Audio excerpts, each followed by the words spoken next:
Gary Noe here from Fight Designer LLC and pt2, the Theatrical Firearms channel, coming to you from Eugene, Oregon.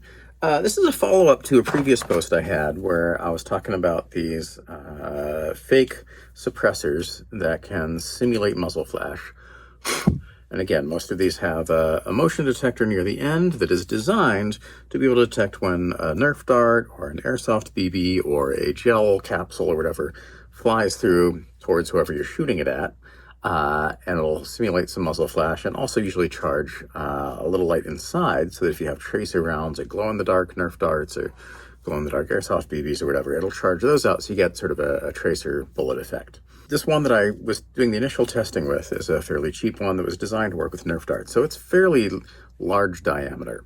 So what I was able to do for the workaround for this is actually just some folded over electrical tape, which has been snipped a little bit thinner, but it's a fairly thick, basically like tongue of electrical tape plastic that's just wedged in there so that when it wiggles around with some air,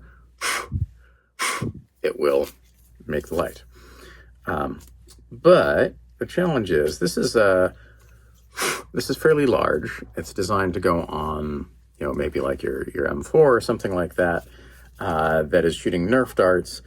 And most of what we're using for props these days are going to work for that are gas blowback airsoft pistols, or potentially rifles, which are designed to fire 6mm plastic BBs. So it's a little bit thinner.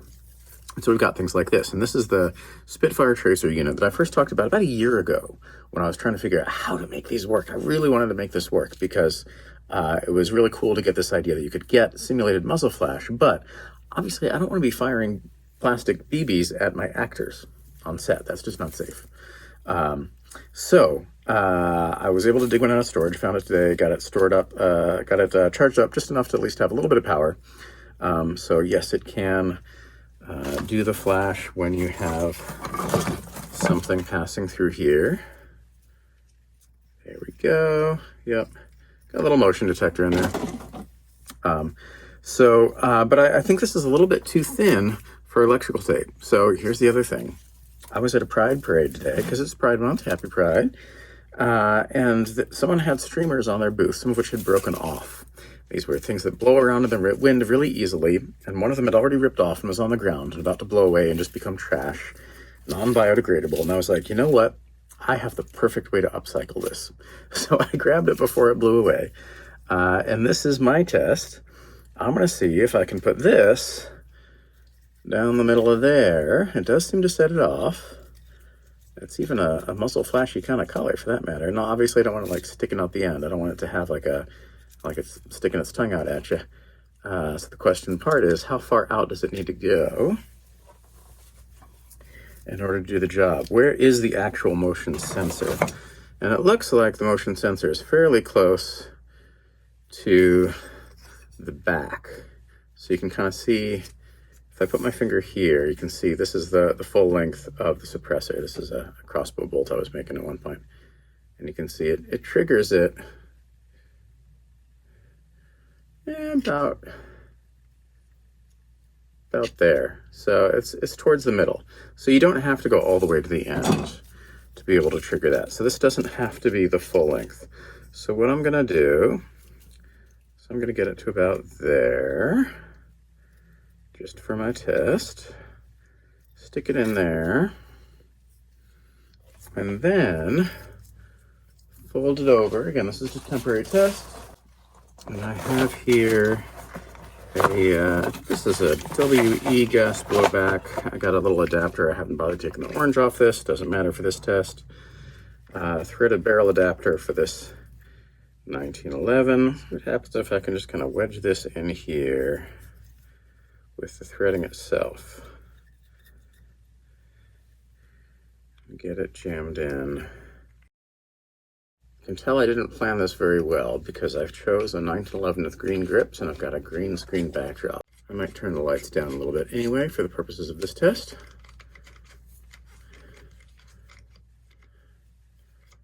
Now, these adapters are always a little bit tricky because it's like, well, how do I thread it in a way that tightens the suppressor but also the adapter? There we go. That seems to work. All right. I think this is now on. So now we have a 1911 gas blowback with that Spitfire airsoft suppressor. A little bit of green gas. This can's almost empty, so it's not necessarily fully gassed up. This is, of course, a single action, so it's got to be cocked to go. I'm going to turn this light off. So we got a little less flash. I'll turn this one off. There we go. Now we go. And I'll keep the green screen off. Let's see if this works. So again, these are all just proofs of concept. If I were going to do this for real, I would want to make sure that I had an adapter that was not still bright orange.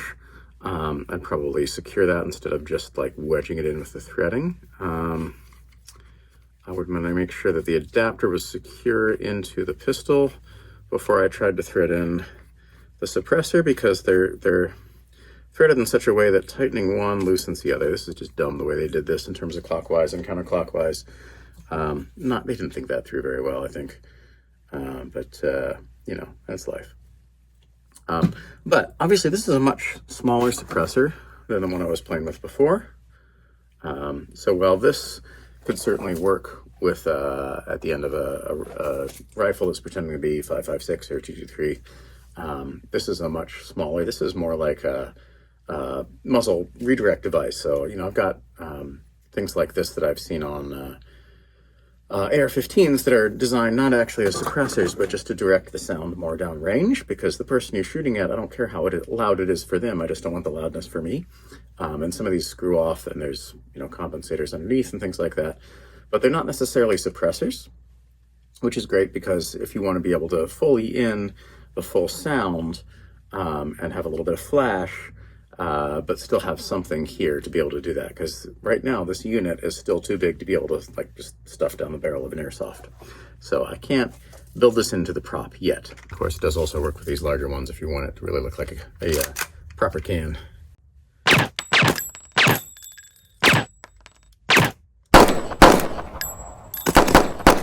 Now, yeah, if you see these head on, it's going to be a little problematic because you're going to see those LEDs directly and it's not going to look quite right. So these are going to sell best at a little bit of an angle, or maybe if we have a little bit of a shroud that goes beyond the LEDs, so it kind of reflects and bounces around a little bit first.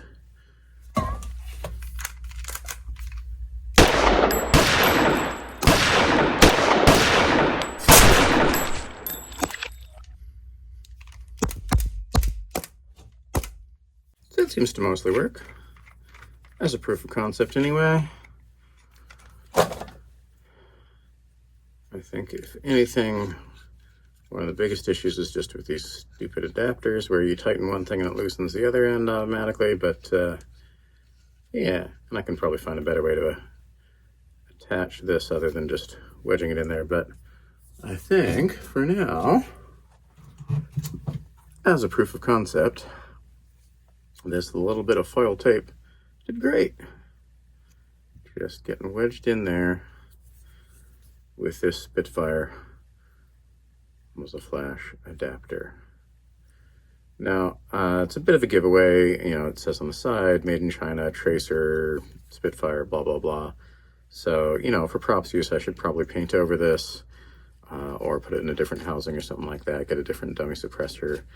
I need to try and find some aluminum tubes or something I can just stick over these.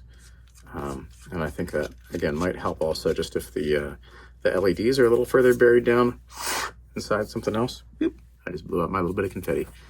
Now, is this ever going to replace digital muzzle flash? Of course not. It's not that good. But what it can do is augment it.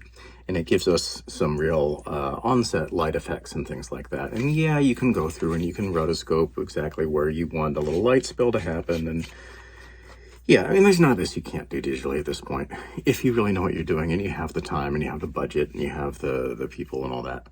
But if you don't, and you're just using drag and drop effects, this could make a huge difference. And again, this is not for the people with the millions of dollars to the top of the line props. This is for the indie filmmaker who's trying to figure out how to do things with what you can buy from the store for a reasonable budget, or rent from Fight Designer LLC. So let's do a little side-by-side of with the LED muzzle flash and digital and just digital.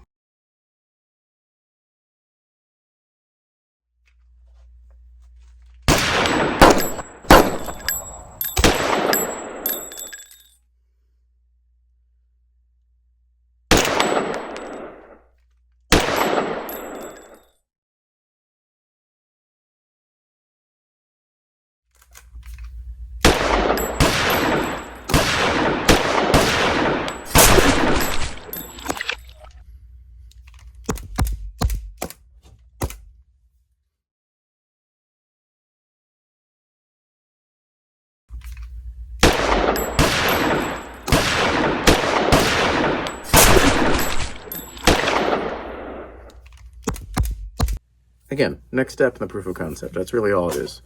Little baby steps. So if you're playing with this too, show me what you got. Let me know what works. Let me know what doesn't. And I look forward to seeing and sharing more ideas.